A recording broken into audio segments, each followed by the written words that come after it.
ఉత్సాహంగా ఉల్లాసంగా చదువు సాగాలి, గొప్ప గొప్ప ఉద్యోగాలు సాధించాలి. Vignan deemed to be university. Fish Venkat గారు కొద్ది రోజుల నుంచి కూడా కిడ్నీ సంబంధిత వ్యాధితో బాధపడుతూ నిన్న ఒక ప్రైవేట్ హాస్పిటల్లో అయితే ఆయన రాత్రి 10 గంటల సమయంలో చనిపోవడం జరిగింది. తుది శ్వాస విడిచారని చెప్పొచ్చు. కొద్ది రోజుల క్రితం కోట శ్రీనివాస్ గారు మరణ వార్త మరొక ముందే మరొక ఆర్టిస్ట్ చనిపోవడం అనేది ఎంత బాధాకరం. ఒకవైపు నుంచి కూడా ఇండస్ట్రీ, మరోవైపు నుంచి కూడా అభిమానులు జీర్ణించుకోలేని పరిస్థితి కనిపిస్తుందని చెప్పొచ్చు. ప్రస్తుతం మనం ఫిష్ వెంకట్ గారి తండ్రి గారి నివాసం దగ్గర అయితే ఉన్నాం. సికింద్రాబాద్లో చూడొచ్చు. ప్రతి ఒక్కరు కూడా ఆయన అభిమానులు కావచ్చు, కుటుంబ సభ్యులు, బంధువులు అందరూ కూడా ఇక్కడికి వచ్చి ఆయనని నిన్న తుది శ్వాస విడవడంతో రాత్రి 10 గంటల సమయంలో ఈ ఘటన చోటు చేసుకోవడంతో బంధువులందరూ కూడా అటువైపు ఇండస్ట్రీకి, కుటుంబ సభ్యులకు అందరికీ కూడా ఫోన్ చేయడం జరిగింది. ప్రస్తుతానికైతే అందరూ కూడా ఆయన చివరిసారిగా చూడడానికైతే ఇంటి దగ్గరికి వస్తున్న పరిస్థితి కనిపిస్తుందని చెప్పొచ్చు.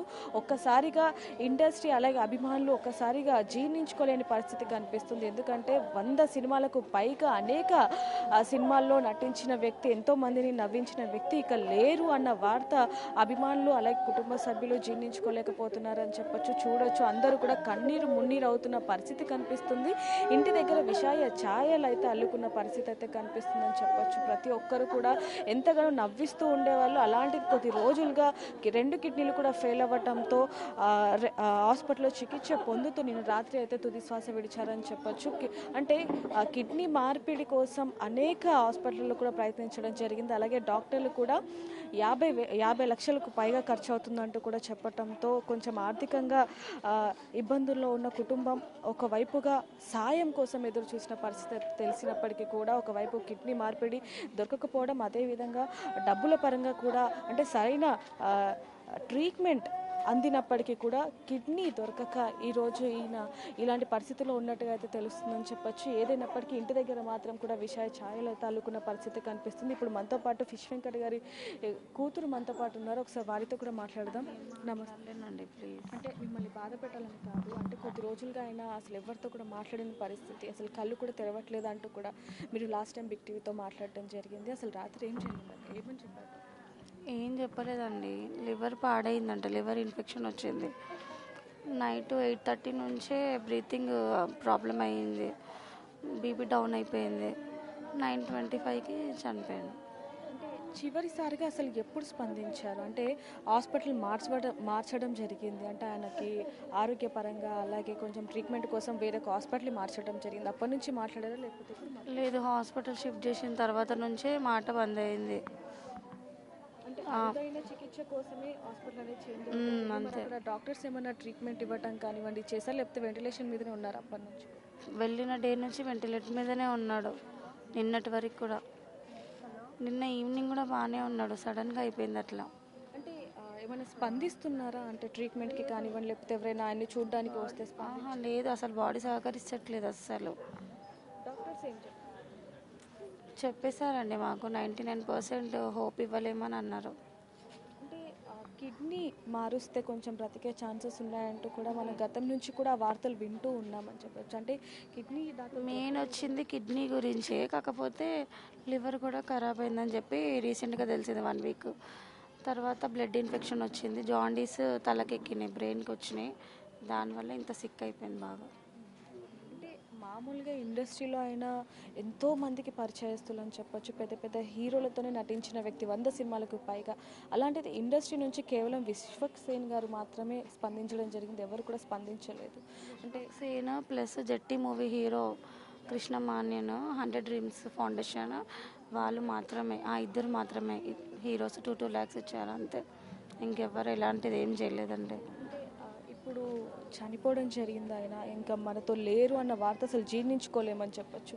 మరి ఇండస్ట్రీ నుంచి ఎవరైనా ఫోన్ చేయడం కానివ్వండి లేకపోతే రావటం, అది ఇంకేం కాల్స్ రాలేవు, ఇంకా ఏం రాలేదు.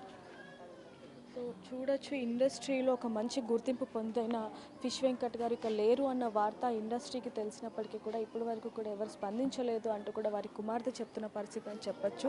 ఒక్కసారిగా అంటే అంత్యక్రియలు కూడా వారి తండ్రి గారి ఇంటి దగ్గర చేయడానికి గల కారణం కూడా ఆయన తండ్రి తల్లి అంటే ఆయనకి ఎంతో ఇష్టం అని చెప్పి కూడా ఆయన ఇంటి దగ్గర కాకుండా వాళ్ళ తండ్రి గారి ఇంటి దగ్గర అయితే అంత్యక్రియలు చేస్తున్న పరిస్థితి అని చెప్పొచ్చు. ఇప్పుడు మనతో పాటు ఫిష్ వెంకట్ గారి తల్లి మనతో పాటు ఉన్నారు. ఒక్కసారి ఆవిడతో మాట్లాడే ప్రయత్నం చేద్దాం.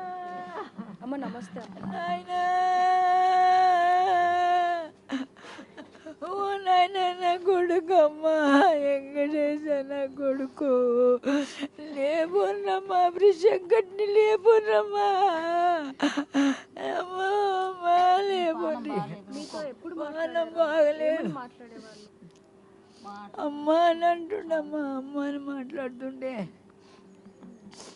ఇదివరకల్లా నాకు నాశ తీసుకొచ్చి పెట్టేటోడు నా కొడుకు. ఈ టైం దాకా కూడా ఆగకపోవు బిడ్డ, అన్ని పెట్టి నాకు తినిపిస్తుండే నా కొడుకు. మా అమ్మ చూడే లంచ పెన్నాన్ని తిడుతుండే, నన్ను మంచిగా చూసుకుంటుండే బిడ్డ నా కొడుకు. మేము అంత కష్టపడి బతికిన వాళ్ళం బిడ్డ, మేము పీద వాళ్ళమే బిడ్డ. నేను చేపలమ్మే బతికించుకున్నా. వీళ్ళందరూ నా చిన్న రెండో కొడుకు అయినా చేపలమ్మే బతికిన వాళ్ళమేనాయన. అలా నాయన ఉద్యోగం లేదు, నేను కష్టపడి చదువుకున్న బిడ్డ, చదివిపించిన కూడా బిడ్డ. నేను నా కొడుకుని ఇంత వాడిని చేసినాక లాభం లేకుండా అయిపోయాను అయ్యా. చాలు, ఇంత పేరు తెచ్చుకుంటూ చాలు బిడ్డ. నా అయ్యా నా వెంకటి, ఓ వెంకయ్యా, ఇక చూదురారా, నీది వార్తలు ఎట్లా వింటున్నారు? ఓ వెంకట నాన్న లేవు. ఆయనకి ఎంతో మంది అభిమానులు ఉన్నారమ్మా. అంటే టీవీలో చూసినప్పుడు వచ్చి అమ్మ మీ కొడుకు టీవీలో కనిపిస్తున్నాడు అన్నప్పుడు మీకు ఎలా అనిపించింది? ఎప్పుడు టీవీలో కనిపించినప్పుడు ఏమనిపించింది? ఏమనిపిస్తుంది, నేను ఇంకా ఏం చేయగలుగుతా బిడ్డ? చెప్తే ఇన్నిటోడుగా మందు తాగుతుండే, ఏమనంటే నెత్తికి కోపం వచ్చేటోడు. వద్దు బిడ్డ, మంచిగా బతుకుండ్రి, మంచిగా బతుకుండ్రి. ఇక వీడు పక్కకుండి అన్ని సంజానుతుండే. అమ్మ పోనీ తప్పైంది సారి అని చెప్పి పోయేటోడు బిడ్డ. నాకు తెచ్చి తినబెట్టేటోడు బిడ్డ. ఇక ఇది తిను, ఇది తిను, ఇది దీనని తెచ్చిపెట్టిండు బిడ్డ నా కొడుకు. మేము మస్తు కష్టపడ్డావు అమ్మ, మాయమ్మ మస్తు కష్టం చేసి సాధింది.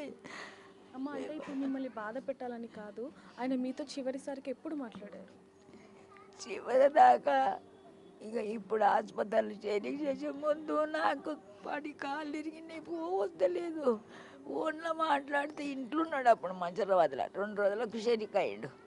అమ్మా నువ్వు ఏడవకు, నువ్వు తిను, పొద్దున ఏమైనా తెప్పించుకొని తినమ్మా, నువ్వు ఏడవకమ్మా, నేను వస్తాడికి అని అన్నాడు. రానెళ్ళాడు. ఇవన్నీ వాళ్ళని వీళ్ళని ఆబాడుకోవాలి, వీళ్ళని తమ్ముళ్ళని కొడుకులని అందరినీ తిట్టిండు. ఇక 2 రోజులకు దవాఖానకు చేరికాయండి బిడ్డ. నువ్వు మంచిగా తిను, మా అమ్మని మంచిగా చూసుకొని, మా అమ్మని మంచిగా చూసుకొని అని చెప్పిండు. తమ్ముళ్ళకు కూడా బెదిరించాడు, వీళ్ళని కూడా బెదిరించేటోడు. ఏమన్నా తీసుకొస్తే అందరికి పెట్టేటోడు. ఎంత దాగున్న మాత్రానికి అన్ని పట్టుకొచ్చి అందరికి పెట్టేటోడు బిడ్డ. వాని పుట్టకి అన్నట్టు చూసుకోలేడు నా అయ్యా. చూడొచ్చు ఆ తల్లి ఆవేదన అసలు ఏ విధంగా ఉందో చూడొచ్చు. ఎప్పుడు కూడా తిను అమ్మ తిను అంటూ కూడా నాకు ఎప్పుడు కూడా ఎంతో ఇష్టంగా ఏదో ఒకటి తెస్తూ ఉండే. కొద్ది రోజుల క్రితం కూడా ఆయన నాతో మాట్లాడడం జరిగింది. అందరూ కూడా నా తల్లిని సరి బాగా చూసుకోండి అంటూ కూడా అన్నదమ్ములకి, అందరికీ, కూతుర్లకి, కొడుకులకి చెప్పినట్టుగా కూడా ఆ తల్లి ఆవేదన చూడొచ్చు. తండ్రిని కొడుకుని కోల్పోయిన బాధలో ఆమె విలవిల ఆడుతున్న పరిస్థితి కనిపిస్తుందని చెప్పొచ్చు. ఒకసారి ఫిష్ వెంకట్ గారి తమ్ముడు కూడా మనతో పాటు ఉన్నారు, వారితో కూడా మాట్లాడతాం. నమస్తే అన్న. ఆయన ఆరోగ్యం ఎప్పటి నుంచి బాగాలేదు? 3 సంవత్సరాల నుంచి బాగాలేదు. డయాలసిస్ 3 సంవత్సరాల నుంచి డయాలసిస్లో ఉన్నాడు. డయాలసిస్ జరుగుతుంది, ట్రీట్మెంట్ జరుగుతుంది. అందరిని చూసి, అందరిని వాళ్ళ తమ్ముళ్ళని, చెల్లెళ్ళని అందరినీ బాగా చూసి, వాళ్ళ బాబాయ్ పిల్లలు, చెల్లెళ్ళని ఏ తేడా లేదు. అందరినీ ఎవరైనా పలకరించేవాడు, అందరితో బాగుండేవాడు. ఒక చేపలు అమ్ముతూ కూడా ఆయన పేరు ఫిష్ వెంకట్గా మారిందని చెప్పొచ్చు. ఇండస్ట్రీలోకి వెళ్ళాక కూడా ఫిష్ వెంకట్ అనే పేరు బాగా వైరల్గా మారింది. అంటే ఫిష్ వెంకట్ అంటే ప్రతి ఒక్కరు గుర్తుపడతారని చెప్పొచ్చు. పెద్ద పెద్ద సినిమాల్లో ఆయన నటించడం జరిగింది. అంటే ఎలా మాకు చాలా చిన్నగా ఉన్నప్పటి నుంచి ఆయన కష్టపడి పైకి వచ్చాడు. సినిమా ఇండస్ట్రీలో అంత పేరు తెచ్చుకున్నాడు, అందరితో బాగుండేవాడు. డైరెక్టర్లు కానీ, ప్రొడ్యూసర్లు కానీ, యాక్టర్స్ అందరికీ బాగా ఉండేవాడు, దగ్గరగా మంచిగా మాట్లాడేవాడు, అందరితో కలిసి ఉండేవాడు. ఆయన చిన్న స్థాయి నుంచి ఇంత పెద్ద యాక్టర్ అయిండు. ఆ యాక్టర్ అయినా కూడా ఫిష్ వెంకటాన్ని ఎక్కడికి పోయినా ఆయనను గుర్తుపట్టేటోళ్ళు. చాలా ఎవరికి ఏ సాయం కావాలా, హెల్ప్ కావాలన్నా కూడా వెళ్ళిపోయేవాడు. ఆయన ఉన్నంతలో చేసేవాడు. ఆయన చిన్న స్థాయిలో ఉన్నా నేను ఎందుకు చేయాలని అనుకునేవాడు కాదు. ఎవరికైనా చేసేవాడు. ఎవరు పిలిస్తే వెళ్ళేవాడు, ఎవరు పిలిచినా వెళ్ళేవాడు. చాలా గొప్ప వ్యక్తి. ఆయన గురించి చెప్పాలంటే చాలా గొప్ప వ్యక్తి. రెండు తెలుగు రాష్ట్రాల్లో కూడా ఆయన అభిమానులు కూడా వేల సంఖ్యలో ఉన్నారని చెప్పొచ్చు. అయితే ఇంత లక్షలలో ఉన్నారు ఆయన తెలిసిన మటుకు. నేను 35 సంవత్సరాల నుంచి ఆయన నేను ఉంటాను. ఆయన ఇద్దరమే, మధ్యలో ఇంకెవరు ఉండరు. ఎందుకంటే తర్వాత అందరూ వచ్చారు. వాళ్ళు ఏది ఉన్నా కూడా నాకు చెప్పుకునేవాడు. మరి ఆయన నేను పరిస్థితి బాగాలేదు, ఏదన్నా ఆర్థికంగా ఇబ్బంది ఉందన్నా కూడా ఆయన చెప్పుకునేవాడు కాదు. ఆయనంతలో ఏదో చేసుకునేవాడు. ప్రతిరోజు షూటింగ్ ఉన్నప్పుడు అయితే పొద్దున్నే ఆరోగ్యం బాగున్నా బాగాలేకున్నా వెళ్ళిపోయేవాడు. ఏ ఫంక్షన్లు ఉన్నా ఏమున్నా ఉండకపోయాడు. అట్లా కష్టపడి పేరు బాగా తెచ్చుకున్నాడు. గబ్బర్ సింగ్ సినిమాతో ఆయనకి ఇంకా మంచి పేరు వచ్చిందని చెప్పొచ్చు. ఆ కామెడీ కానీ ఇదంతా కూడా, అంటే ఆ సినిమా తర్వాత నుంచి కూడా ఆయన లైఫ్ కూడా కొంచెం చేంజ్ అయిందని చెప్పొచ్చు. మరి ఆరోగ్య సమస్యలు ఉన్నప్పటికీ మరి ఆయన ఎందుకని నెగ్లెక్ట్ చేశారు? ఆరోగ్య సమస్యలు అంటే 3 years నుంచి వచ్చాయి. అంతకుముందు గబ్బర్ సింగ్ చేసినప్పుడు బాగానే ఉన్నాడు. దాని తర్వాత ఎన్నో సినిమాలు చేసిండు. బయటికి కూడా వెళ్ళాడు. ఒకసారి ఏదో చిన్న సినిమాకి వెళ్ళి కాలుకు మూల ఏదో తగిలింది. దానివల్ల ఆయనకు షుగర్ అనేది అటాక్ అయ్యి కాలు ప్రాబ్లం అయింది ఆయనకు. దాని తర్వాత చెక్ చేయించుకుంటే డయాలిసిస్ కిడ్నీస్ పోయినాయి అని చెప్పేసి చెప్పారు. విజయవాడలో అక్కడికి వెళ్ళి అడ్మిట్ అయితే మొత్తం బాడీ చెకప్ చేస్తే అక్కడ వాళ్ళ డాక్టర్ చెప్తే అప్పుడు ఏడ్చి బాధపడ్డాడు. తర్వాత డాక్టర్స్ ట్రీట్మెంట్ అంతా వాళ్ళు అక్కడ అన్ని హాస్పిటల్ తిరిగిండు. షూటింగులు చేయలేకపోయిండు. ఆయన హెల్త్ సహకరించలేదు. 3 years నుంచి ఆయన ఇంట్లోనే ఉండడం అలాగా గడిపాడు. అంటే అన్న ఇంత పెద్ద సినిమాలు చేయడం జరిగింది, పెద్ద ఆర్టిస్టులతో, ఎన్టీఆర్, అల్లు అర్జున్, ఇలా అనేక మందితో ఆయన యాక్ట్ చేయడం జరిగింది. కానీ ఇప్పుడు వరకు కూడా ఇండస్ట్రీ ఎందుకని స్పందించలేదు అంటారు? అందరూ స్పందించారు. ఎంతవరకు స్పందించాలో అంతవరకు స్పందించారు. అందరూ ఫిష్ వెంకట్ అంటే అందరు ఈరోజు ఎన్టీఆర్ గారు కానీ, చిరంజీవి గారు కానీ, మహేష్ బాబు గారు కానీ, అందరూ మనకి కళ్యాణ్ రామ్ గారు కానీ అందరూ బాగా పవన్ కళ్యాణ్ గారు వెంకట్ వస్తారంటే వెంకట్ గారు నమస్తే అలాంటి స్థానం సంపాదించుకుంటాను. వెంకట్ అంటే ఒక గుర్తింపు. పెద్ద హీరోలు వాళ్ళు కూడా మంచిగా మాట్లాడేవాళ్ళు. వాళ్ళు కూడా చెప్పేవాళ్ళు, వెంకట్ని హెల్త్ బాగా చూసుకో, బాగుండు, ఇంకా బాగా చెప్పేవాళ్ళు. తప్పు కాదు. అంటే ఆయన ఆరోగ్యం కుదుట పడాలి అంటే కిడ్నీ మార్పిడి కోసం 50 లక్షలు ఖర్చు అవుతుంది అంటూ కూడా డాక్టర్లు చెప్పడం జరిగింది. ఆ తర్వాత నుంచి ఆయనకు ట్రీట్మెంట్ ఏ విధంగా జరిగింది? ఆ తర్వాత ట్రీట్మెంట్ జరిగింది. డాక్టర్లు ఎంత ప్రయత్నించాలో వాళ్ళు అంత ప్రయత్నించారు. అంటే ఒక కిడ్నీ అని కాదు, కాళ్ళు ప్రాబ్లం అయిపోయి కాళ్ళు చెడిపోయి ఇంకా ఆయనకు ఆరోగ్యం అంటే కాళ్ళు షుగరు బీపీ కంట్రోల్లోకి వస్తే కిడ్నీ మారుస్తామని అన్నారు. కిడ్నీ మారుస్తామని అనుకుంటే ఇంకా ఇది సహకరించలేదు. ఇంకా ఆయన బాడీ ట్రీట్మెంట్ సహకరించలేదు. ఈ మధ్యలో మళ్ళీ ఒక వారం రోజులు 3-4 days అయింది. ఇంట్లో వాళ్ళు చెప్తున్నారు నాకు కూడా లివర్ ప్రాబ్లం వచ్చింది. అంతకుముందుకు లివర్ టెస్ట్ చేయలేదు. ఆ లివర్ ప్రాబ్లం వల్ల ఇంకా ఆయనకు ఎక్కువ అయిపోయింది. సో చూడొచ్చు, ఇంటిల్లి పాదే కాకుండా 2 తెలుగు రాష్ట్రాల్లో కూడా ఆయనకి లక్షల్లో అభిమానులు ఉన్నారు.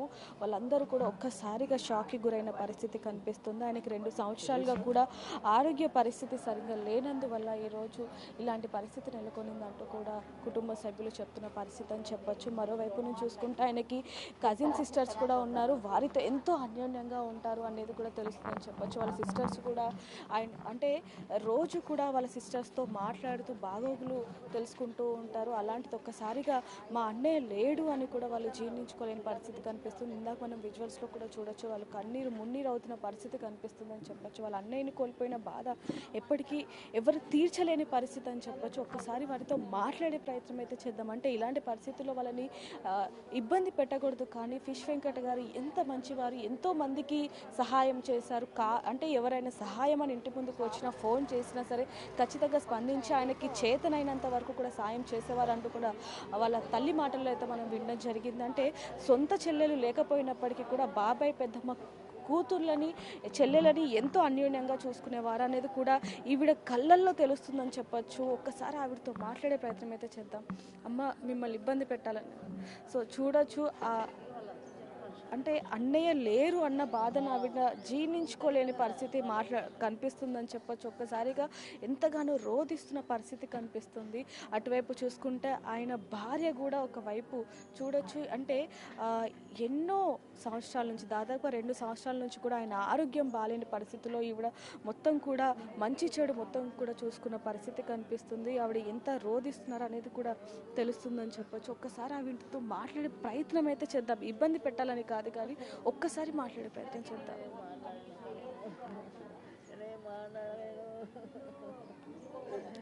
చూడొచ్చు, ఆ బాధ తెలుస్తుందని చెప్పొచ్చు. అంటే 2 తెలుగు రాష్ట్రాల్లోనే ఆయనకి ఎంతోమంది అభిమానులు ఎంతగా ఉన్నారనేది కూడా మనకు తెలుసు. ఒక్కసారిగా ఈ వార్త అభిమానులు కూడా జీర్ణించుకోలేని పరిస్థితి కనిపిస్తుంది. మొత్తం కూడా అభిమానులు కూడా అందరూ కూడా ఇక్కడికి వచ్చి ఆయన చివరిసారిగా చూడటానికి అయితే వస్తున్న పరిస్థితి కనిపిస్తుందని చెప్పొచ్చు. ఒకవైపు నుంచి కుటుంబ సభ్యులు, అభిమానులు, సన్నిహితులు అందరూ కూడా ఇక్కడికి వచ్చి ఆయనకి చివరిసారిగా వేడుకోలు పలుకుతున్న పరిస్థితి కనిపిస్తుంది. ఆయన అంత్యక్రియలు కూడా మారేడుపల్లి శ్మశాన వాటికల్లో అయితే చేయబోతున్నట్టుగా అయితే తెలుస్తుందని చెప్పొచ్చు. ఒక్కసారిగా ఇక్కడ ఉన్న కొంతమంది బంధువులతో కూడా మాట్లాడే ప్రయత్నం చేద్దాం. అమ్మ, నమస్తే. ఏమవుతారమ్మా? అన్న అవుతాడు. అంటే ఎలా ఉండేవారు? మంచిగా ఉండే. అసలు డయాబెటిక్ వచ్చిన తర్వాత కిడ్నీ ఫెయిల్ అయిపోయిన తర్వాత చాలా సీరియస్గా అయ్యిండు. చాలాసార్లు పడడం మళ్ళీ లేవడం అయింది. ఇప్పుడు కూడా బాగా అవుతాడని ఎన్నో కలలు కన్నాం మేము. ఆ దేవుడే కిడ్నీ రూపంలో వచ్చి ఎవరైనా దాతలు హెల్ప్ చేస్తారు, అన్న మంచిగా వస్తాడని అనుకున్నాము. కానీ ఇలా అవుతుందని అయితే అనుకోలేదు. అంటే ఆయనకి సొంత చెల్లెలు లేనప్పటికీ మిమ్మల్ని సొంత చెల్లెల్లాగా చూసుకునే వాళ్ళు. సొంత చెల్లెళ్ళు ఉన్నారు. మళ్ళీ నేను కాక కూతుర్ని. మేము 3 చెల్లెళ్ళము. 3 మేము సొంత చెల్లెలు, అక్క, 5 అక్క చెల్లెళ్ళము. అందరం కలిసిమెలిసి ఉండేవాళ్ళం చిన్నప్పుడు. తర్వాత మా బాబాయ్ పిల్లలే, వేరే వాళ్ళు కాదు, ఒక్క ఇంటి వాళ్ళమే మేమందరము. కానీ ఇక మాకు అన్నయ్య లేవడం చాలా తీరని లోటు. మ్యారేజ్ అయిన తర్వాత ఇక ఎవరికి వాళ్ళలాగా అయిపోయినాం. అంటే చివరిసారిగా ఎప్పుడు మాట్లాడారక్క? ఏమని మాట్లాడారు? లాస్ట్ వీక్ మాట్లాడాము. లాస్ట్ వీక్ వెళ్ళినప్పుడు బాగానే చూశారు. మాట్లాడుతుంటే కూడా మాట్లాడిండు, కొంచెం స్మైల్ ఇచ్చిండు, ఏడ్చిండు అంతే. పట్టుకున్నాడు, చెయ్యి పట్టుకున్నాడు, ఏడ్చిండు, ఇంకా అంతే. ఇక వారం నుంచి ఏం లేదు, అసలు మాట లేదు, ఏది లేదు. మీతో ఏ విధంగా ఉండేవాళ్ళు? అంటే ఆయన ఒక ఆర్టిస్ట్, ఒక మంచి కమీడియన్, ఎంతో మందితో అనేది ప్రేమనే అన్నది ఎప్పుడు అంతే. మేము అందరం మేము అన్న అట్లా ఏముందేలే, అందరం అక్క చెల్లెలం అన్న అందరినీ చూసుకుంటుండే. అక్క యొక్క ఇక అన్న అంటే చిన్నగా ఉన్నప్పటి నుంచి చాలా ప్రేమగా చూసేటప్పుడు నన్ను అయితే చాలా ఎక్కడికి వెళ్ళినా తీసుకెళ్తుండే తన వెంటనే. ఏ మూవీకి వెళ్ళినా, మళ్ళీ ఎక్కడికి వెళ్ళినా మా వదినే, నేను, మా అన్న కంపల్సరీ వెళ్ళేటోళ్ళం. అందరం కలిసిమెలిసి ఉండేవాళ్ళము. మా డాడీకి ఒకసారి హాస్పిటల్లో సీరియస్ అయితే మేమందరం ఏడ్చుకుంటూ కూర్చుంటే, నేను ఉన్నా, మీరేం బాధపడుకున్నాను, ఇక్కడ 2 చెల్లెల్ని ఇక్కడ 2 వేసుకొని మధ్యలో పడుకున్నాడు మా ధైర్యం చెప్పుకుంటా.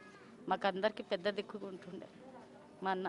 మేమే కాకుండా ఇతరులకు, ముసలి వాళ్ళకు, ఎవరు లేని వాళ్ళకు కూడా అంత్యక్రియలు చేయడానికి అక్కడ బొల్లారం వస్తుండే. అక్కడ వచ్చి ముసలి వాళ్ళకి, ఎవరు లేని వాళ్ళకు వచ్చి అన్ననే దహనం సంస్కారాలు చేసి వచ్చేవాడు.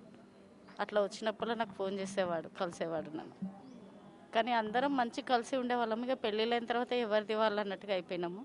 అయినా రాఖీ పండగకి ఇట్లా అందరం కలిసి ఉండేవాళ్ళం అనమాట. ఈసారి రాఖీ పండుగ లేకపోవడం అనేది చాలా బాధాకరం అని చెప్పాలి. లాస్ట్ ఇయర్ కూడా అన్న ఒంట్లో బాగాలేదు, ఇంట్లో ఉండి చాలా బాధపడ్డాడు అన్నయ్య.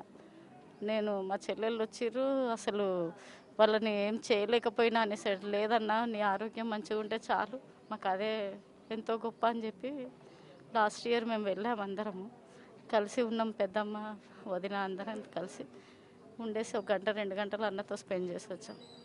ఎక్కడికి వెళ్ళినా కలిసి ఉండేవాళ్ళము. ఎక్కడన్నా ఫంక్షన్లలో కలిస్తే మాత్రం అందరం కలిసి ఉండేవాళ్ళం. టీవీలలో, సినిమాలో కనిపిస్తున్నప్పుడు ఎలా అనిపించేది? అన్న అన్ని ఫీలింగ్ ఒకటి ఉండేది. నిన్న నైట్ నుంచి కూడా అదే చూసుకుంటా అన్నట్టుగా చాలా ఫీల్ అవుతున్నాము.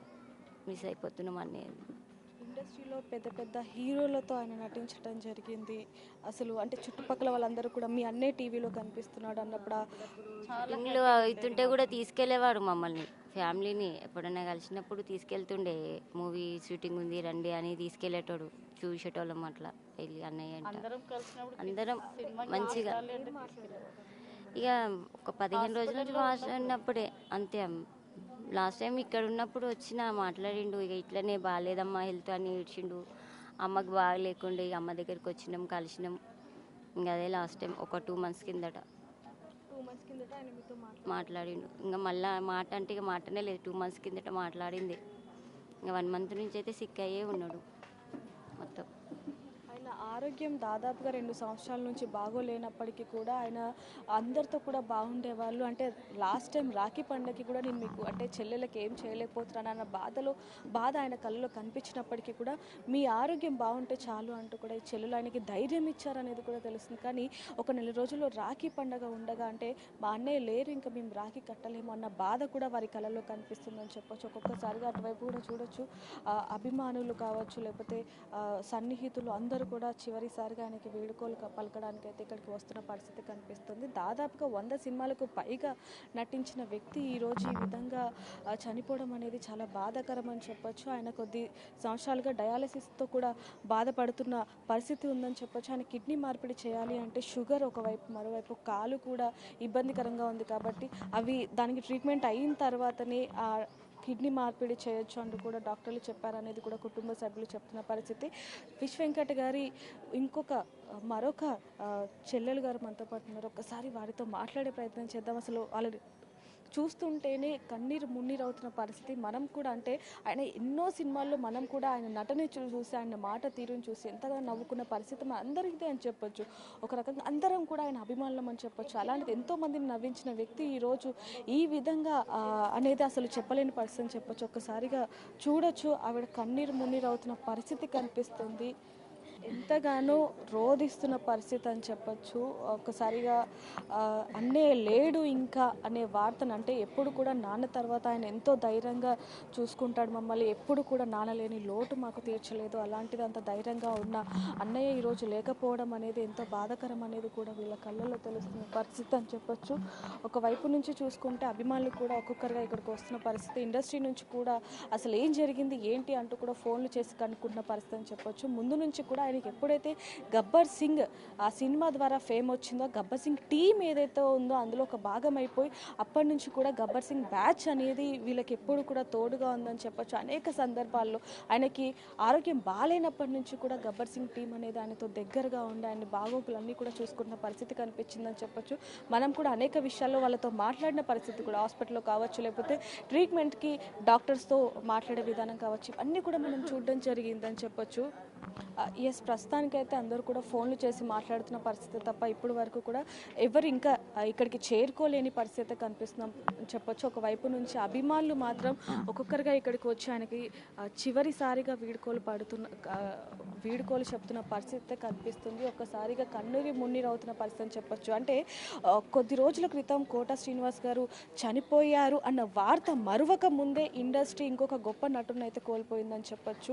ఒకవైపు 2 తెలుగు రాష్ట్రాల్లో కూడా ఆయన ఎంతో మంచి పేరుని సంపాదించుకున్న వ్యక్తి ఇక లేరు అన్న వార్త మాత్రం ఇటువైపు అభిమానులు కావచ్చు, లేకపోతే ఇటువైపు ఇండస్ట్రీ కావచ్చు, ఎవరు కూడా జీర్ణించుకోలేని పరిస్థితి కనిపిస్తుంది. చూడొచ్చు, అందరూ కూడా ఇక్కడికి వచ్చి, అంటే అభిమానులు వీళ్ళందరూ కూడా ఇక్కడికి వచ్చి నివాళులు అర్పిస్తున్న పరిస్థితి కనిపిస్తుంది. ఇక్కడ దగ్గరలో మారేడుపల్లిలో శ్మశాన వాటిక ఏదైతే ఉందో అక్కడ 1 గంట సమయంలో అంత్యక్రియలు జరుగుతాయంటూ కూడా ఇక్కడ కుటుంబ సభ్యులు చెప్తున్న పరిస్థితి అని చెప్పొచ్చు. ఏదైనప్పటికీ ఆయన ఆత్మకి శాంతి చేకూరాలనేది మాత్రం అందరూ కోరుకుంటున్న పరిస్థితి కనిపిస్తుంది.